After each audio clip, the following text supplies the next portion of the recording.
სოციალურ ქსელში გავრცელებულ ინფორმაციას შალვა ტლაშაძის ვიცემერად დანიშვნასთან დაკავშირებით ადრესატი არც უარყოფს და არც ადასტურებს. ტლაშაძე დიასთან აცხადებს, რომ მოლაპარაკებები ამ თემაზე მართლაც მიმდინარეობს.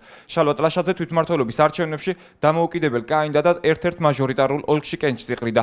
თუმცა ცესკოს მიერ დადგენილ ვადებში მან მხარდამჭერების სია ვერ წარადგინა, რის გამოც საინიციატივო ჯგუფს რეგისტრაცია გაუქმდა. ახლა კი კოალიცია ქართული ოცნების მერობის კანდიდატს ღია მხარდაჭერას უცხადებს და მასთან ერთად აქტიურადაა ჩართული წინასაარჩევნო კამპანიაში.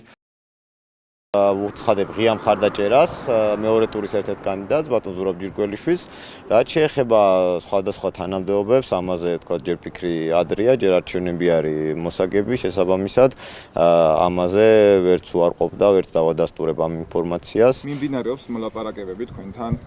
ისე რომ ვერც უარყოფ და ვერც დავადასტურებ, რაღაც სიმართლის გარკვეული მარცვალი ამაში არსებობს. ხა მე რომ არ მოგატყუოთ, არ მჩევია ტყუილი, გარკვეული სიმართლის მარცვალი არის.